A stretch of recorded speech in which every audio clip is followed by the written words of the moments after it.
supaya mudah-mudahan kita sampai ke destinasi. Baik, sekarang kita masuk ke bahagian dalam kitab ni. Apa yang akan kita belajar?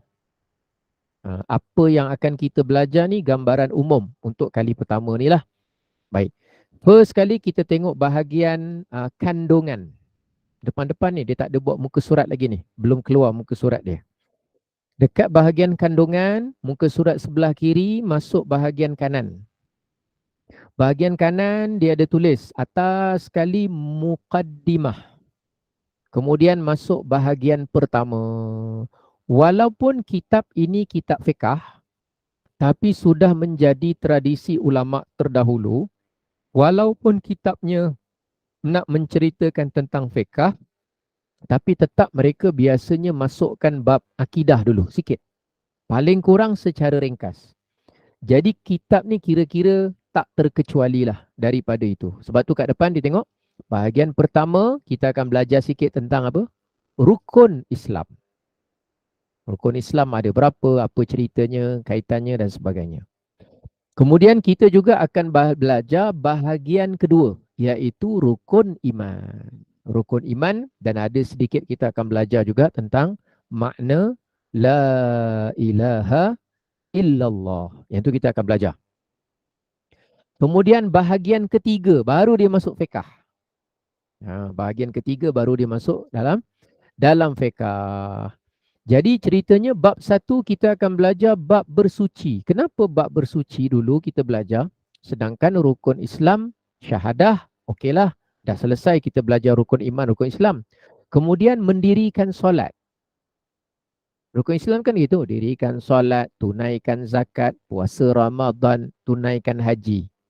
Cuma sebelum nak bayar zakat, sebelum nak solat, sebelum nak puasa Ramadan, sebelum nak haji, banyak perkara ibadah ni memerlukan dulu kepada taharah. Memerlukan dulu kepada suci daripada hadas dan najis serta benda yang menghalang. Jadi ulama kita menyusun mula-mula sekali kitab taharah, kebersihan. Dan ini menunjukkan juga bukti yang kedua bahawa Islam menitik beratkan kebersihan. Sampai apa-apa kitab pun kebersihan adalah tajuk yang paling awal sekali.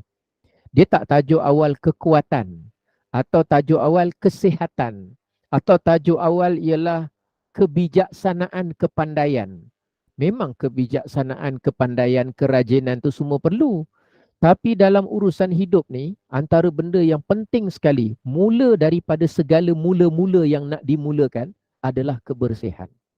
Buktinya ulama Islam dulu kalau karangnya bab taharah, bab taharah, bab taharah. Punyalah banyak dia punya hikmah dia. Okey, apa yang kita nak tengok hari ni, mukadimahnya, gambaran. Apa yang kita belajar? Kitab ni sebenarnya pasal apa? Tentang apa? Jadi kita kena dapat dia punya, orang Jawa kata surface. Surface apa surface? Alah, lupalah nak. Jawanya tahu, tapi Melayunya. Gambaran permukaan, Ustaz. Gambaran permukaan. Dan kita nak kena tahu kita punya road map kita. Kita ni nak berjalan menuju ke mana ni? Dan kita nak dapatkan dia punya apa? Haikal. Haikal tu maknanya gambaran, gambar rajah dia tu. Peta minda tu kita dah nampak apa kita belajar. Okey. Dalam bab fiqh taharah ni kita akan belajar tanda-tanda baligh. Kita jangan cakap lah kita sebenarnya dah baligh, tak payah lagi. Kalau gitu saya pun tak payah belajar haid nifas sebab saya memang sampai meninggal insya-Allah tidak didatangi haid dan nifas. Tapi kena belajar juga.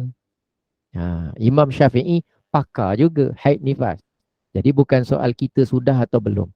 Kemudian fasal 5 kita akan belajar cara istinja dengan batu. Apa nak istinja dengan batu? Sebab kalau kita atau kita rasa tak perlu tahu, nanti tak persepsi salah. Contoh persepsi salah. Apalah cebok-cebok tak pakai air, pakai tisu, macam Cina, kata dia. Salah dah. Yang pertama cakap macam Cina, menyalahkan bangsa. Sedangkan Cina ada Islam, ada kafir. Yang kedua, dia anggap cebok pakai tisu tak pakai air tu cara bukan Islam.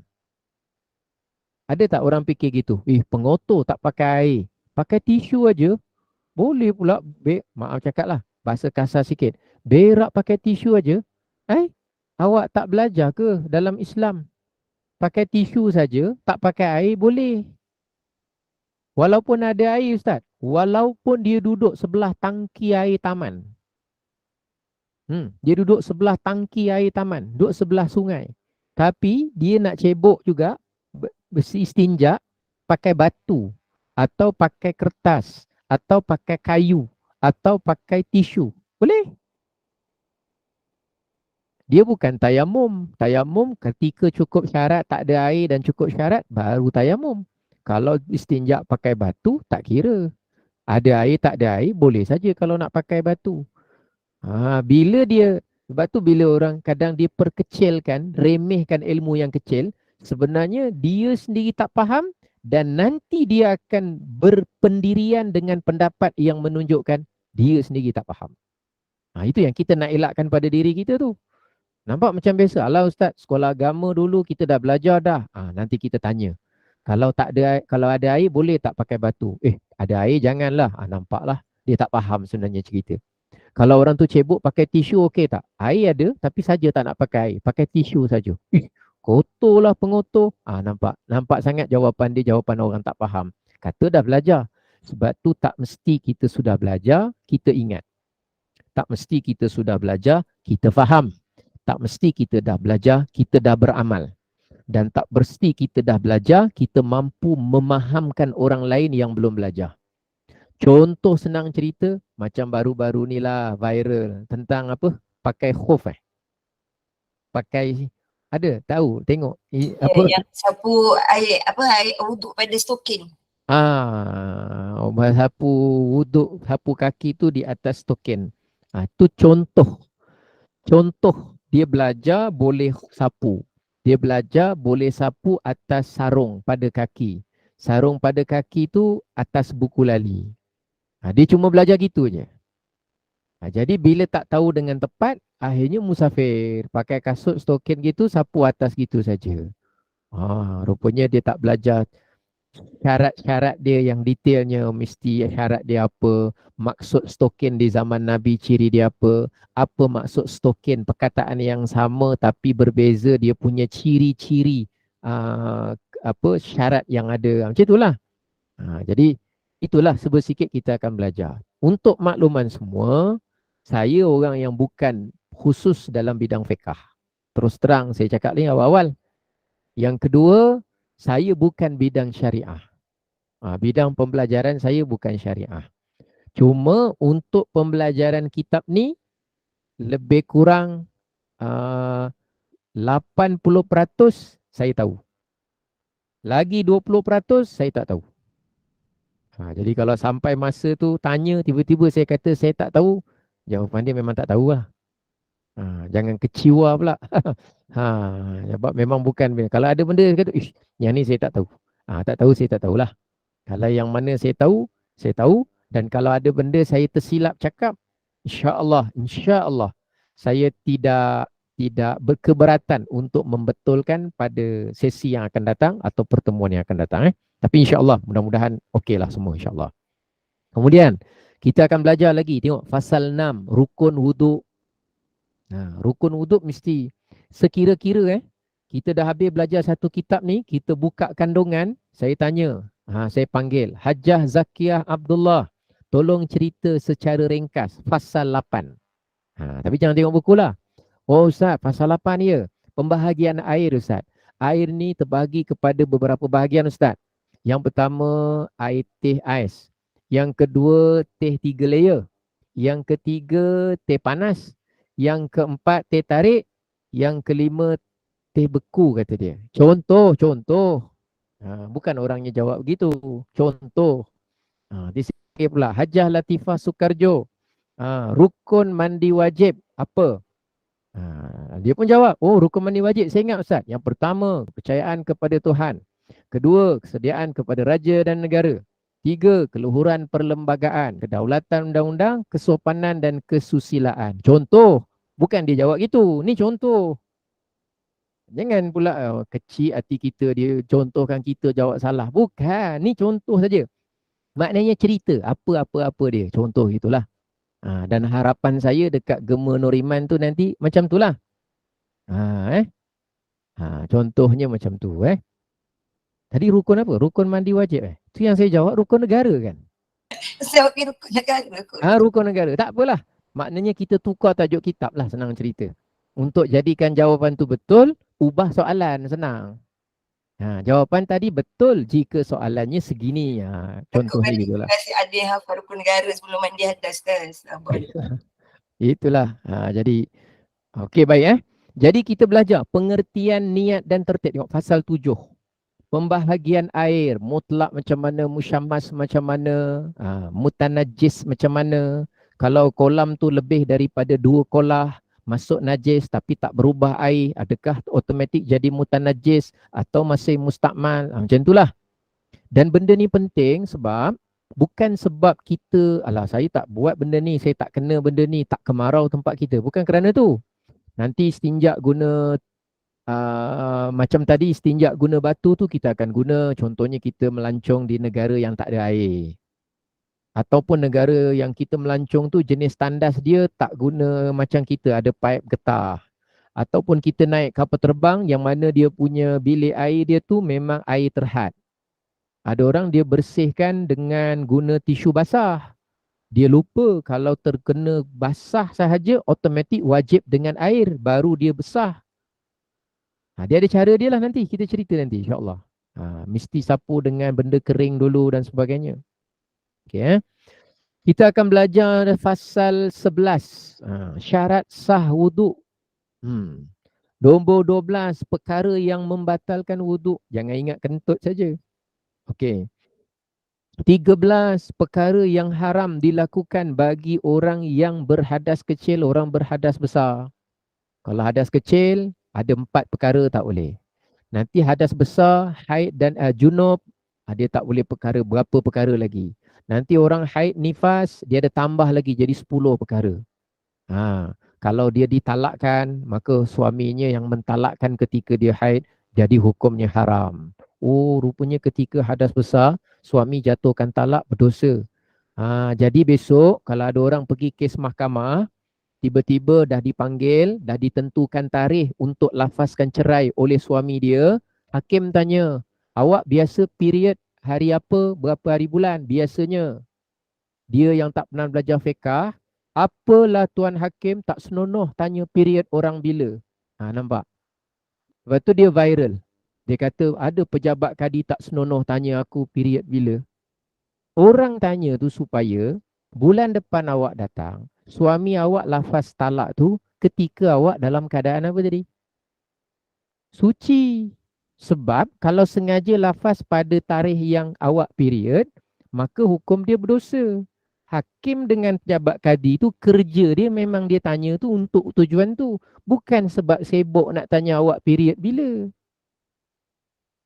Itu masalah kan?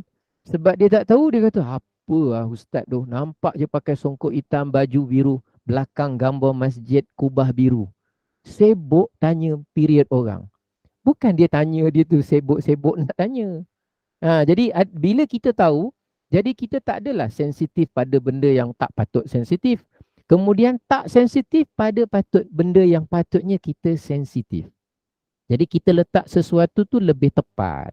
Dan kita tak terprovok dengan keadaan sebab macam tu memang saya tahu. Sebab hukum dia gini.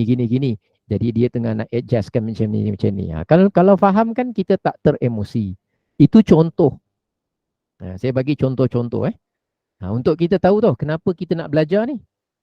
Saya tak nak start terus nanti kita pun tak tahu apa buku ni cerita apa ni. Okey baik Contoh lain. Pasal 14, sebab-sebab yang boleh membolehkan kita tayamum, contoh. Pasal 15, syarat sah tayamum. Macam mana tayamum tu nak pastikan sah? Berapa anggota? Lepas tu debu tanah pasir boleh ke tidak? Batu-batu kecil boleh ke tidak? Batu kerikil kalau kita blender, dia punya blender, dia blender tarap Transformers.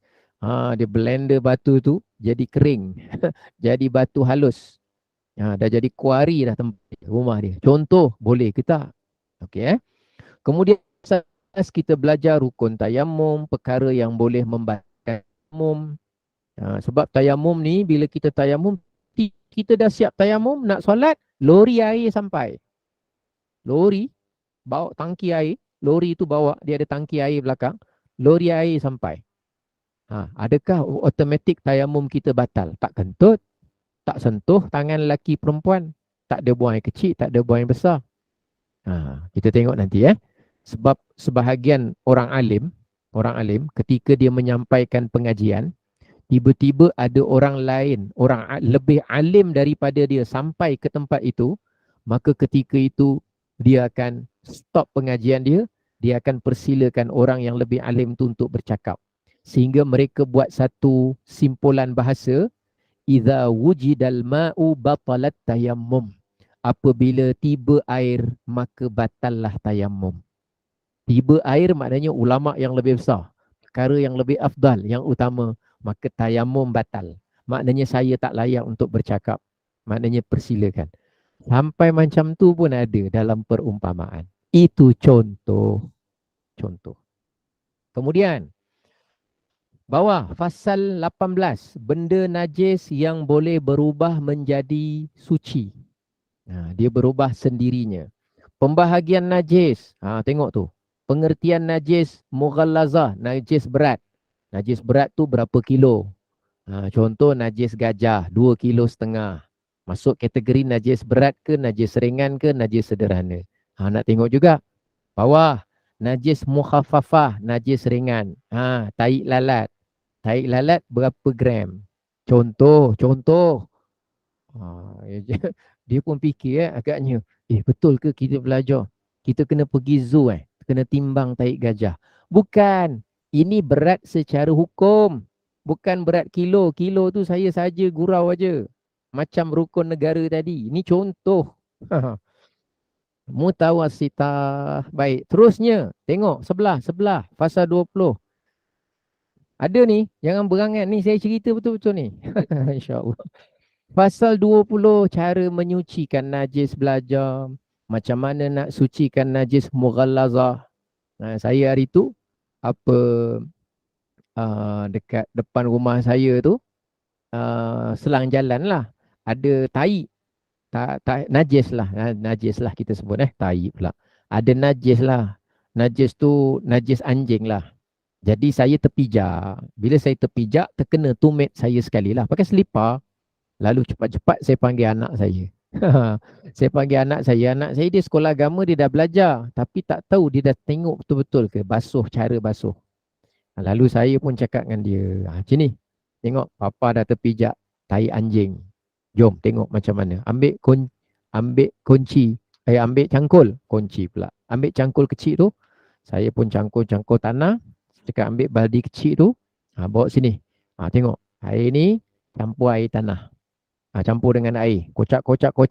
Sekira-kira dia punya keruh dia, orang tak sebut air. Orang tengok je, ni air tanah ke? Orang panggil air tanah. Kalau dia tak berapa sangat, sikit sangat tanah ni, air ni kenapa? Dalam ada apa? Orang tak panggil air tanah. Tapi air yang termasuk benda yang mengeruhkan dia. Sikit sangat. Tapi kalau kocak, orang tengok, air tanah mana ni? Automatik orang akan tengok. Ni kadar dia. Dah kocak. Saya tunjukkan. Sebelum nak kira 7, najis kena hilang dulu. Bukan masa nak tahi tu tempel dekat selipar, 1 siram 1, 2 siram 2. Tapi tahi masih lekat-lekat lagi, baki-baki. 1 siram 3. Belum. Belum kira, saya kata. Bersihkan dulu sampai najis tu hilang, air najis tu hilang, baru kiraan 1 bermula. 1, 2, 3. Macam itulah. Jadi benda-benda macam tu kita belajarlah sikit-sikit insya-Allah. Kemudian bawah dia pengertian najis aini. Benda yang nampak, bendanya, material dia. Zat najis tu nampak. Pengertian najis hukmiyah, hukmi. Secara hukum ada najis. Semalam ada tai atas tu. Semalam ada air kencing atas tu. Tapi hari ni dah tak ada, dah kering dah. Sapu-sapu pun dah tak ada, tapi tetap dikira najis. Macam mana? Kemudian fasal 21 kita akan belajar juga namanya haid dan nifas. Yang ni saya taklah pandai sangat, taklah pakar sangat. Tapi yang simple-simple asas saya tahulah. Kalau lanjutan ada orang dia, apa? Ustaz, macam mana kalau pula keluar darah warna biru? Jawapannya ialah awak adalah seorang makhluk asing. Kerana darah ni, warna darah haid 5 saja. Kalau biru tu maknanya wallpaper saya, bukan darah. Kalau betul biru, jawapannya biru tak ada, hijau tak ada dalam senarai. 5 warna darah tu apa? Mesti kena tahulah. Okey. Bab yang kedua masuk bawah. Kita akan belajar sedikit pelan-pelan tentang solat. Apa keuzuran solat? Keuzuran solat. Tertidur, pengsan, lupa, apa keuzuran? Maknanya excuse yang ada.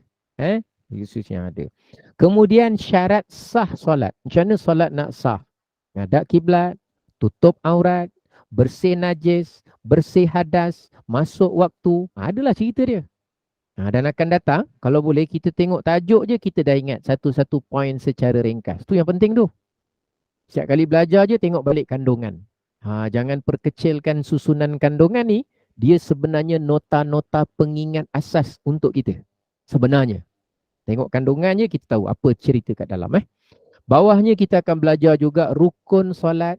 Contohnya, tingkatan niat. Ada niat kena 3, ada niat kena 2, ada niat kena 1 saja. Usalli, selesai.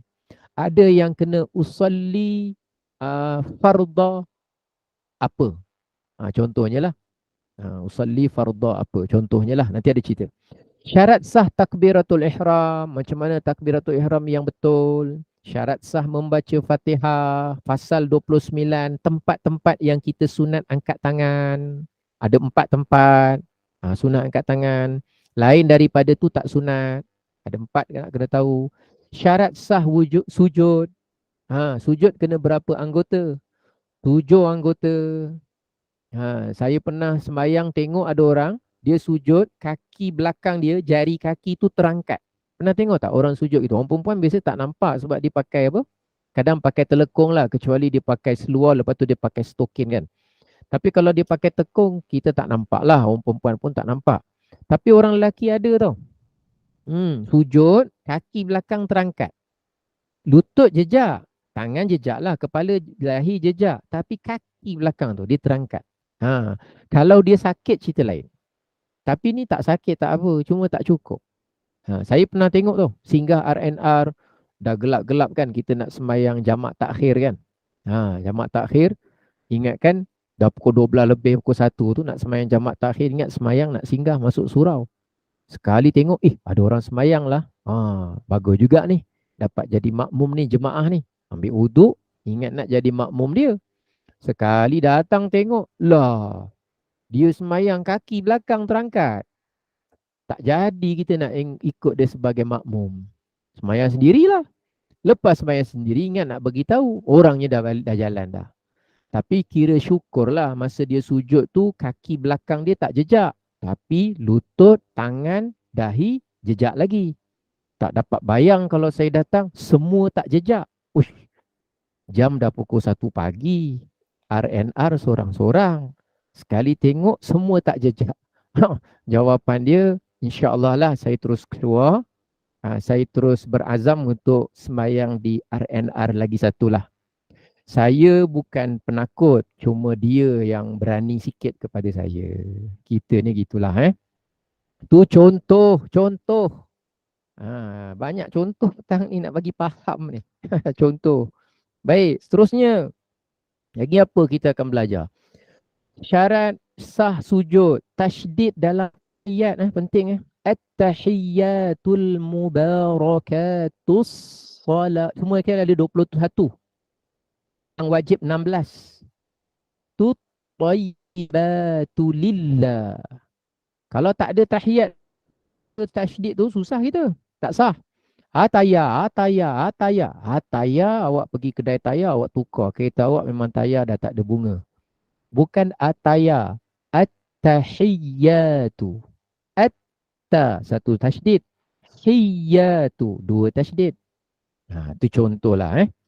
Kalau dia baca ataya, cakap dia boleh kalau nak order nasi pataya. Tapi bukan bacaan dalam solat. Dalam solat, at-tahiyyatu.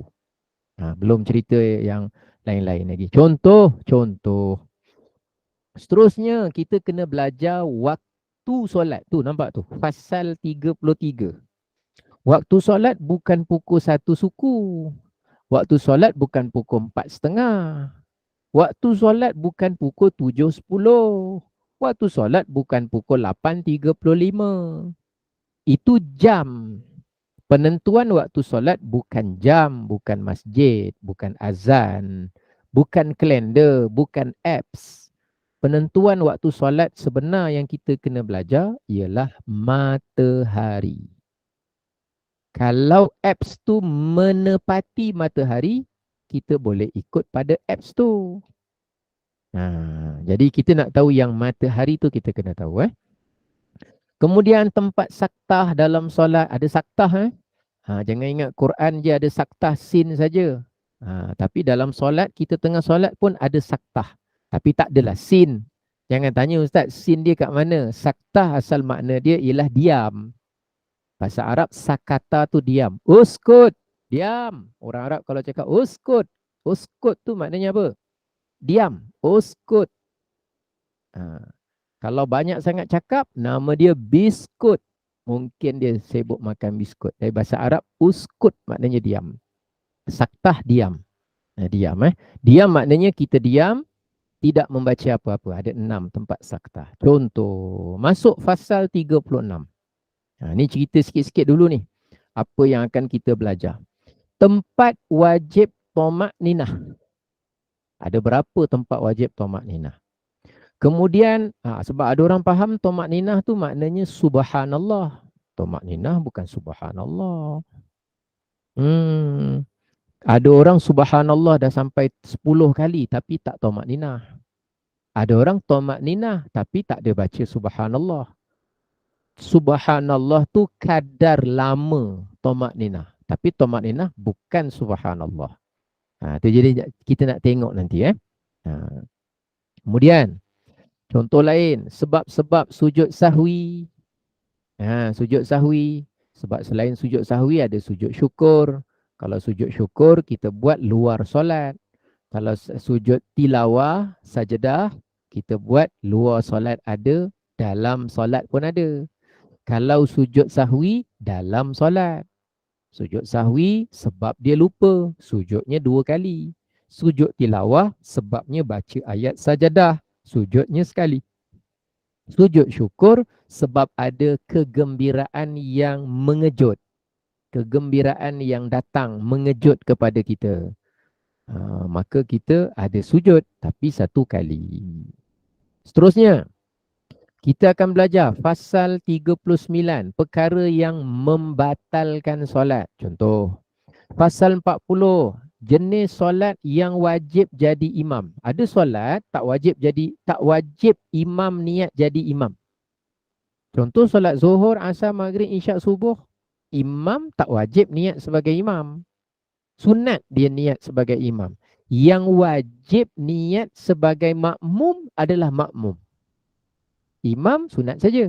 Tapi ada solat yang kalau makmum wajib niat makmum, imam wajib niat sebagai imam. Kalau tidak, solat imam tak sah.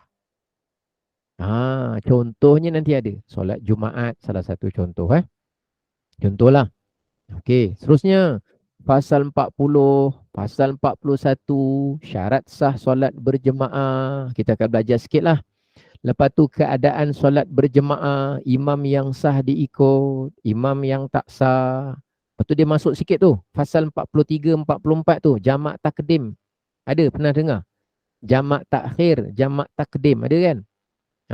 Nak musafir kan? Tentang syarat solat qasar nak pendek, tadi nak gabung. Macam itulah. Rukun khutbah. Macam mana? Kalau lelaki dia kena tahulah rukun khutbah dengan syarat sah khutbah. Sebab dia kadang-kadang sebahagian imam yang mungkin dia belum pernah belajar, dia ingatkan solat kena ada wuduk. khutbah tak payah wuduk. Rupa-rupanya khutbah pun kena ada wuduk. Jadi maknanya kalau tengah khutbah tiba-tiba terkentut sebagai contoh, maka dia kena berhenti, dia kena ambil wuduk dan dia kena mulakan khutbah dia tadi. Contohnya lah. Okey, masuk bab 3. Kini ni gambaran Jadi dapat gambaran kita belajar bab solat, kita belajar bab solat tu maknanya jamak kasar sikit, Jumaat sikit, jemaah sikit. Bab taharah, haid, nifas, mandi wajib, wuduk, istinja, kita belajar najis-najis sedikit. Kitab ni tak terlalu mendalam tapi boleh tahan sebab berbanding dengan kemampuan saya, kitab ni sangat besar. Kemampuan saya yang agak terhad. Kemudian kita belajar juga bab walaupun dia fardu kifayah, bab jenazah. Tu bab 3. Pasal 49, kewajipan orang hidup kepada orang mati. Apa? Kemudian cara mandikan jenazah secara ringkas. Cara paling ringkas, paling sempurna mandikan jenazah. Simple saja. Cara kafankan jenazah. Pasal 52, rukun solat jenazah. Rukun solat jenazah bukan 13. Sebab dia tak ada sujud. Dia tak ada rukun. Dia ada rukun dia juga, 7. Tapi dia bukan 13. Jangan rukuk sujud dengan jenazah. Sebab iyalah kita tak tahu kalau iyalah sujud. Dia sujud je. Dia rukuk kat jenazah. Jenazah bangun. Jenazah tanya nanti, susah kita. Maknanya adalah dia punya pengecualian dia. Kemudian cara mengebumikan jenazah. Nanti kita masuk sikit lah ziarah kubur, buat kepuk apa semua tu sikit-sikit. Keadaan yang dibolehkan untuk menggali semula kubur. Pasal 54. Adalah dia sentuh sikit lah. Contohnya kat situ. Kemudian dia akan tulis itu hukum meminta pertolongan ketika mana kita nak bersuci. Contohnya kita nak wuduk, kita minta orang atau kita suruh orang siramkan air kat tangan kita. Itu pun ada hukum tau. Ada keadaan hukum dia makruh, tak elok. Tak elok. Ada keadaan hukum dia jadi wajib. Kita minta tolong, minta orang ni ambil air tu, tuangkan saya nak wuduk. Okey, kita buat macam tu. Ada keadaan hukum dia makruh. Ada keadaan hukum dia jadi wajib. Kita wajib suruh minta orang tu tuangkan kat kita. Ada keadaan hukum dia makruh. Dia akan masuk kepada bab takabur, sombong dan angkuh. Ada. Nantilah kita sampai kat situ nanti kita cerita. Okey Kemudian bawah lagi ada pasal 55. Kita masuk pasal 56. Tengok sebelah. Pasal 56. Pasal 56 ni dia ada sentuh sikit je lah. Bab zakat. Ada zakat fitrah. Ada cerita tentang asnaf zakat dan sebagainya. Kemudian masuk bab 5. Bab 5 dia cerita apa tu? Pasal 57. Keadaan yang mewajibkan berpuasa. Contohnya sempurna Syakban 30 hari. Itu keadaan yang esoknya wajib puasa. Contohnya apabila kelihatan anak bulan. Anak bulan apabila kita nampak ada bulan sedang memakai lampin. Mana ada anak bulan pakai lampin. Ada orang kan, dia pernah cerita dengan saya, dia kata, Ustaz, masa hari itulah Ramadan baru ni.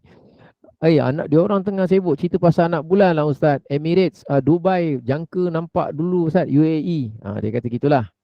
Bahagian tanah Arab lah. Nampak dululah Ustaz, mungkin kita puasa gini. Saya kata, oh iya ke? Iyalah, sebab dia orang dah nampak anak bulan. Saya saja tanya, anak bulan macam mana? Anak bulan tu yang saya faham, dia katalah, bila kita nampak bulan, sebelah dia ada satu bulan kecil kat sebelah dia. Oh sudah. Sudah. Satu bulan kita nampak, lepas tu ada nampak satu bulan kecil kat sebelah dia. Maknanya dia anggap macam ada bulan satu, lepas tu ada anak di sebelah. Oh, dia ingat ni Doraemon ke Ultraman. Mana macam tu. Kalau dah nampak bulan penuh tu bukan anak bulan. Itu dah namanya bulan penuh. Dah ceritanya bulan tu dah 15 hari bulan dah 14 hari bulan Ramadan. Jadi apa cerita syarat mewajibkan puasa. Seterusnya, apa syarat sah puasa? Syarat wajib puasa lain tau. Syarat sah puasa lain. Syarat wajib puasa, orang balik. Jadi anak kita, cucu kita dah balik, umur 12 dah balik, umur 13 dah balik, umur 14 dah balik, umur 11 dah balik, maka ketika itu dia wajib puasa. Tapi kalau cucu kita, anak kita baru umur 9 tahun, 10 tahun, belum balik, kita suruh dia puasa. Kalau dia puasa, sah. Kenapa? Kerana dia memiliki syarat sah puasa, iaitu salah satu dia mumayyiz. Bila mumayyiz, puasanya sah. Cuma ketika itu belum wajib. Nanti ada cerita, beza. Tu nampak tu. Pasal 59 dengan 58. Ada beza sikit. Tapi ada kaitan. Kemudian kita belajar pula pasal 60 rukun puasa. Benda yang mesti ada dalam puasa supaya puasa kita sah. Rukun solat, perkara yang mesti ada dalam solat supaya solat diterima sebagai solat. Rukun wuduk, benda yang mesti ada dalam wuduk supaya wuduk diterima sebagai ibadah wuduk. Rukun Fatihah, benda yang mesti ada dalam surah Fatihah sehingga surah Fatihah diterima sebagai bacaan surah Al-Fatihah. Maknanya kalau orang baca Fatihah tapi tak baca ihdinas siratal mustaqim, hilanglah. Tidak ada satu bermakna dia tidak diterima sebagai surah Al-Fatihah. Walaupun awak baca 6 ayat lagi banyak daripada satu yang tertinggal. Ada orang dia semayang tapi tak rukuk, terus sujud saja. Perkara solatnya tidak diterima sebagai solat. Kenapa? Sebab rukuk adalah rukun. Rukun adalah benda yang mesti ada dalam solat agar solat diterima sebagai ibadah solat. Kalau tidak, nama dia apa? Nama dia bukan solat. Tapi dia solat lama Ustaz. Lama bukan ukuran dia. Tapi dia solat khusyuk Ustaz. Khusyuk belum. Ukuran dia bukan kerana khusyuk dia. Tapi dia ikhlas Ustaz. Ikhlas bukan ukuran penentu dia. Syarat sah solat mesti jaga semua rukun-rukun solat yang ada tu. Rukun solat mesti yang namanya ada rukuk tadi tu. Macam itulah. Jadi bila kita dapat bezakan yang mana rukun, yang mana syarat sah, yang mana sunat. Jadi bila apa-apa terjadi kepada ibadah kita, maka sekurang-kurangnya kita tahu keadaan kedudukan dia yang sebenar. Itu contoh. Contoh ada dalam hadis macam mana? Ada seorang lelaki, Rasulullah nampak dia solat, dan kemudian nanti dia datang kepada Nabi, Nabi tanya, kamu dah solat? Dia kata, dah Rasulullah. Rasulullah kata, pergi solat semula, fa innaka lam tusalli. Kamu solat semula sebab sebenarnya kamu tak solat. Belum solat lagi. Dia pun solat. Lepas dia solat selesai, Rasulullah tanya, dah solat? Dah Rasulullah, tadi kat situ saya solat. Kata Rasulullah, sebenarnya kamu belum solat. Pergi solat semula. Dia pun solat semula. Kemudian sekali lagi, kali ketiga pun sama juga. Kamu sebenarnya belum solat. Pergi solat semula. Nabi pesan, bila kamu solat, maka hendaklah berdiri dengan betul.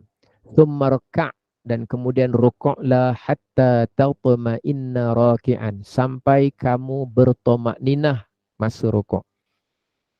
Kemudian bangunlah, berdirilah. Sehingga kamu tamakninah dalam keadaan kamu sedang berdiri. Thumma sujud. Dan kemudian sujudlah hatta tatma'inna sajidan, sehingga kamu bertomakninah dalam keadaan kamu bersujud. Jadi maknanya dari situ menunjukkan bahawa yang pertama, tamakninah adalah rukun. Yang kedua, rukun ialah benda yang mesti ada dalam solat supaya solat diterima sebagai ibadah solat. Tapi kalau tamakninah tak ada, bermakna rukun tak ada.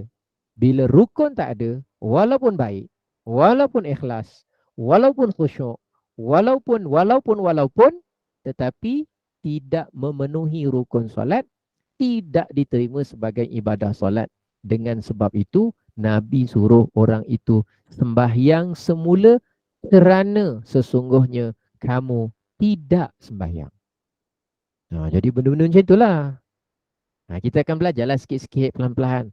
Kalau terlupa macam mana, kalau saya terlupa baca Fatihah macam mana, kalau saya terlupa rakaat pertama, kita dah rakaat keempat ni, teringat, rakaat pertama tadi, rupanya aku tak rukuk. Kita dah tahiyat akhir ni, ataupun kita dah rakaat dengan baca Fatihah ni, rakaat keempat, teringat, rakaat pertama tadi aku tak rukuk. Aku rupanya terus sujud. Tapi solat masih sedang dilaksanakan ni. Apa nak buat masa tu? Takkanlah masa tu tiba-tiba nak klik link Gema Nur Iman, nak tanya soalan kat situ. Ni tengah sembahyang ni.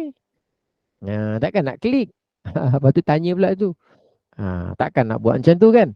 Nanti kat dalam ni, nanti akan datang, kita akan tengok pelan-pelan. Sabar. Semua perkara ni dia kena satu pelan-pelan. Memang menuntut ilmu ni kena sabar. Kata Imam Syafi'i apa? Sekiranya kamu tidak mampu, tidak mahu, tidak tahan dengan peritnya menuntut ilmu, maka bersedialah untuk merasa peritnya kebodohan di masa akan datang.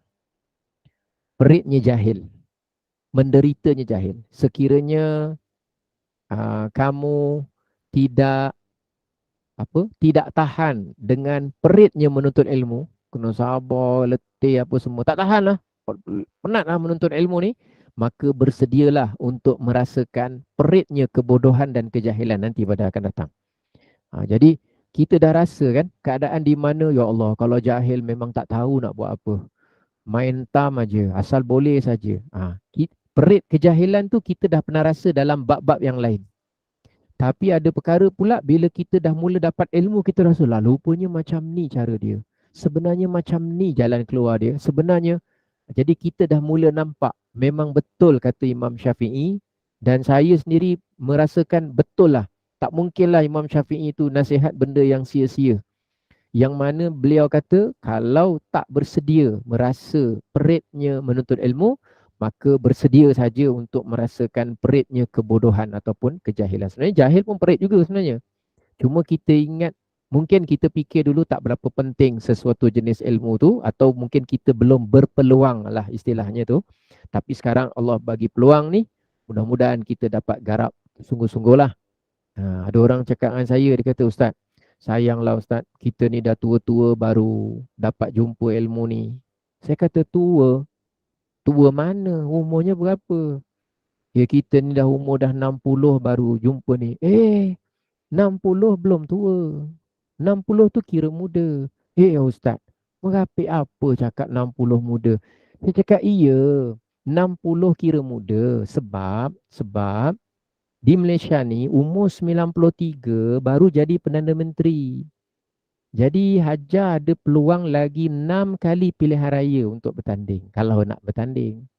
Orang lain sibuk bertanding. Hajar sibuk menuntut ilmu saja. Tak ada istilah dah terlambat selama mana hayat dikandung badan.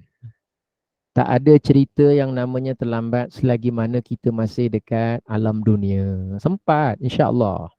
Dan banyak perkara dapat kita betulkan, qadakkan, tampalkan dan sebagainya lah. Dan kita doalah mudah-mudahan pertemuan kita yang petang Selasa ni, Gema Nur Iman ni, rupanya inilah saat dan detik Allah rezekikan pada kita. Mudah-mudahan lah. Kemudian tengok tu, pasal 61, apa yang wajib dilakukan oleh orang yang membatalkan puasa. Contoh, kumpulan 1, apa patut buat? Yang mana dia melakukan jima' pada siang hari di bulan Ramadan. Dah tahu bulan Ramadan, dia boleh kahwin pula nikah 29 Syakban. Ya Allah. Ustaz, kalau yang kahwin Zulkaidah okey Ustaz? Okeylah. Okeylah tu. Kalau yang kahwin bulan Syawal hari tu Ustaz, okey tak? Okey lah tu. Itu dah kira cantik lah tu. Sesuai lah. Memang di antara perkara sunnahnya tu kahwin bulan Syawal tu lah. Ni cerita lain ni. Bulan Syakban, ya Allah. Bukan tak boleh. Kahwin bulan Ramadan pun boleh, sah. Tak kisah. Cuma, tu cerita dia. Nak tahu hukum hakam. Tahu tak ada masalah. Pasal 62, perkara yang membatalkan puasa. Jadi lepas dah belajar pasal 62 tu, tak adalah setiap kali bulan Ramadan, Ustaz, korek hidung batal tak puasa? Saya pun jawab dengan ringan dan mudahnya, awak ni asal nak Ramadan je korek. Asal nak Ramadan je korek. Settlekan korek bulan Syakban, Ramadan cuti. Ustaz bolehlah kerja dalam aircon. Saya ni panjat tiang elektrik. Saya kerja TNB. Baru kerja setengah jam, setengah kilo dah penuh kat sini. Contoh, abuk, kotor, pasir, debu. Jadi nak clear ni, nak napas ni, nak bau lauk petang ni, nak cari kat bazar ni, hidung dah penuh ni, susah Ustaz. Contohnya gitu, bukan gitu, contoh saja. Kemudian pasal 63, hukum buka puasa pada bulan Ramadan. Sengaja tak sengaja apa semua sekali. Pasal 64, keadaan yang tidak membatalkan puasa walaupun dah sampai ke rongga mulut. Contohnya, itu dia ada belajar sikit-sikit bab buat puasa. Basic asas.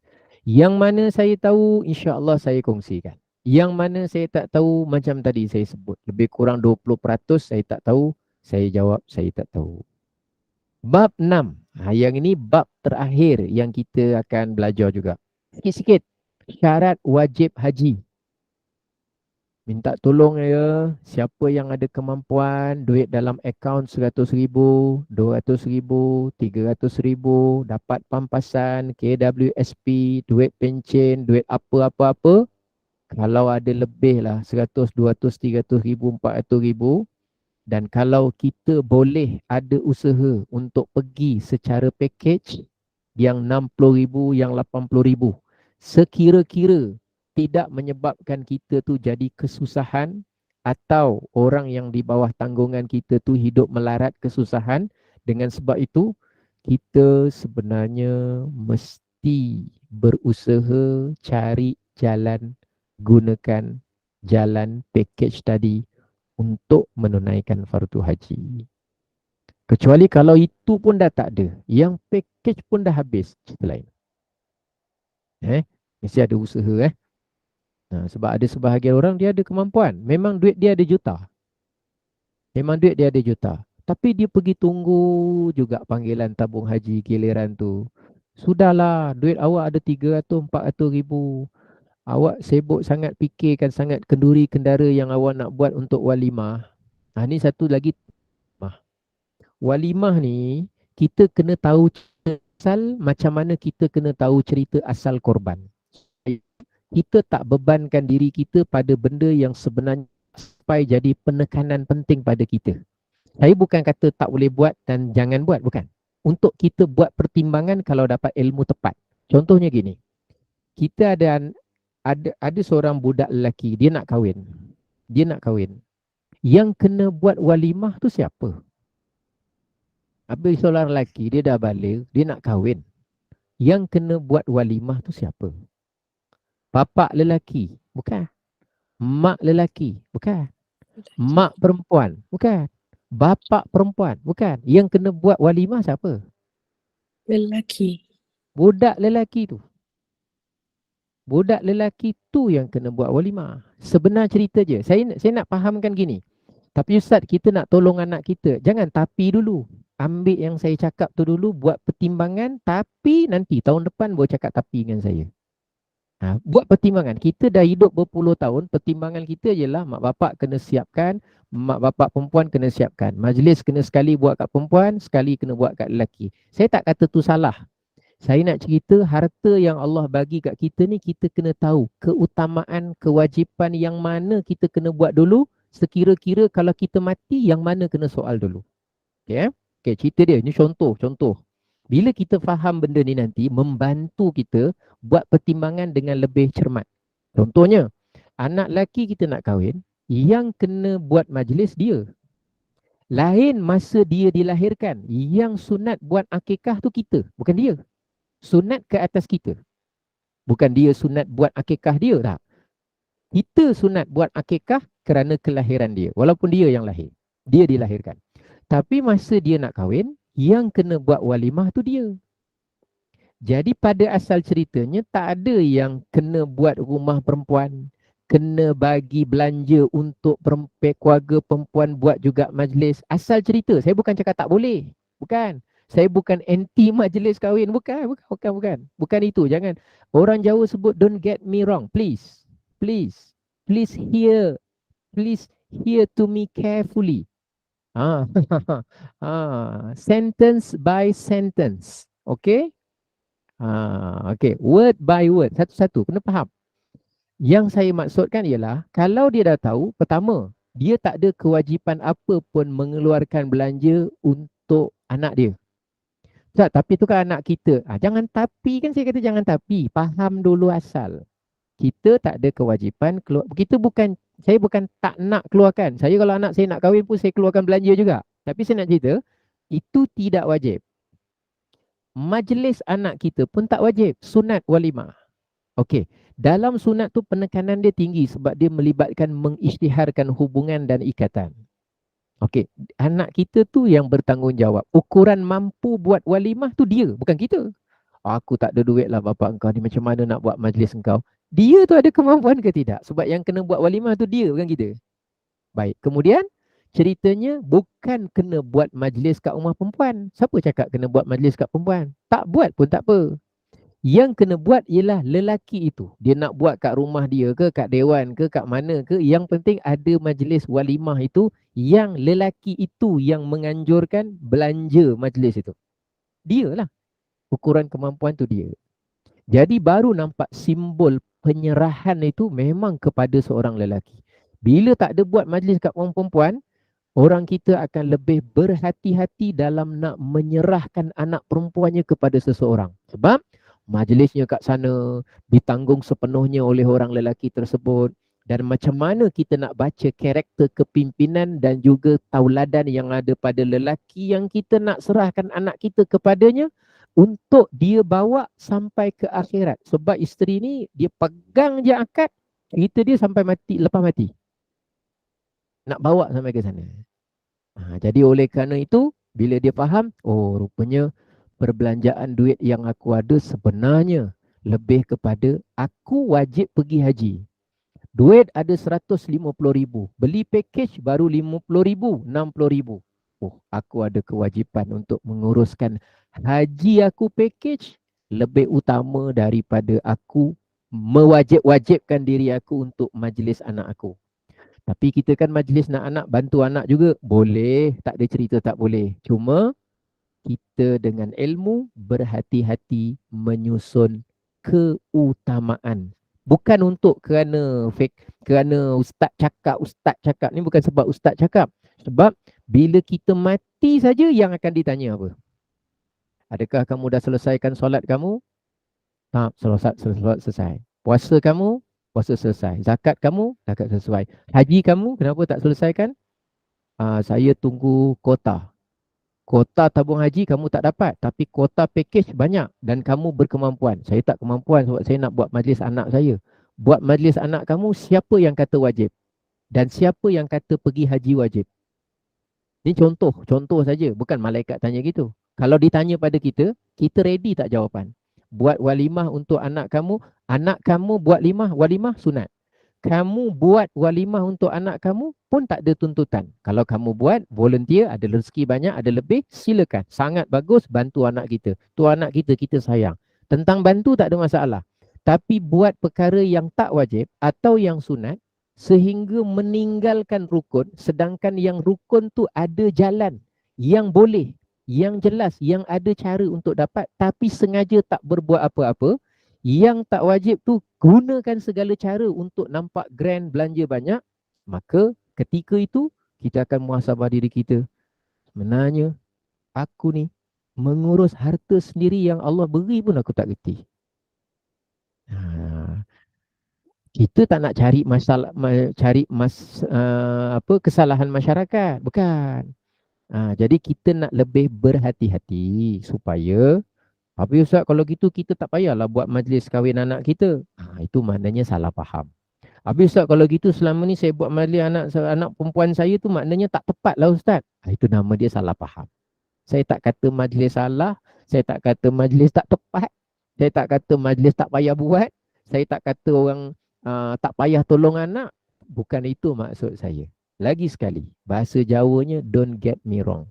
Yang saya nak maksudkan, macam mana menyusun keutamaan. Apa yang sampai saat ini wajib kepada kita, yang kita belum buat dengan harta, dengan tenaga apa semua, selesaikan cepat. Kemudian susuli pula dengan yang sunat-sunat sebelum kita melangkah ke alam barzah, yang mana ni insya-Allah depan-depan sikit adalah kita belajar sampailah kepada nanti di hujung ada cerita sikit tentang biodata penulis. Mudah-mudahan ini sebagai mukaddimah yang kita sebut apa, santai-santai di petang hari, contoh-contoh yang saya berikan dan apa yang insya-Allah dalam ni bakal kita belajar. Kita akan belajar sikit demi sikit, perlahan-lahan. InsyaAllah mudah-mudahan bermanfaat. Jadi dengan itu, sekian dahulu. Mudah-mudahan manfaat, mudah-mudahan barakah dan mudah-mudahan Allah kurniakan kita istiqamah. Tak mudah Saya tak sangka pula kelas kalau petang, rupanya ada juga orang yang nak belajar petang. Selalunya petang ni bila kita tengok buku, selepas 10 minit buku merenung indah kepada kita. Kesian Hajah ni dia kata. Banyak dia zikir. Rupanya khusyuk dan tawaduk dia. Tapi Alhamdulillah kita boleh bersama-sama. Jazakumullah khairal jaza. Dengan itu saya dengan rendah diri kembalikan semula kepada pengacara majlis. Silakan. Alhamdulillah. Alhamdulillah kuliah asal kita hari ini ialah pengenalan kepada kitab Safinah An-Najah dan isi kandungannya mengikut susunan dengan contoh dan penjelasan dari Ustaz dengan bab-bab yang ada dalam kitab yang baru kita nak terokai ini. Moga kitab ini menjadi lampu menjuluh kegelapan malam di dalam perjalanan kita mencari ilmu Allah ini. Moga Allah redha dan merahmati kita dalam menuntut ilmu ini, insya-Allah. Daripada isinya ianya mencakupi berbagai fasal yang dibahagikan dengan bab demi bab hingga bab yang akhir bab haji. Kita tangguh dulu penjelasan Ustaz, kita tunggu minggu depan insya-Allah baru kita selak pace by pace nanti insya-Allah. Terima kasih Ustaz atas ilmu yang disampaikan walaupun baru menyentuh bab tapi Ustaz dah banyak dah ke dalam menjelaskan insya-Allah. Terima kasih semua jemaah, terima kasih Gemah Nur Iman. Saya mewakili Gemah Nur Iman, mohon maaf andai ada sebarang kekurangan dalam majlis kita ini. Segala yang baik itu daripada Allah dan yang buruk itu adalah daripada kekurangan kami sendiri. Bagi menutup majlis, mohon Ustaz bacakan doa penutup tasbih kafarah dan surah Al-As.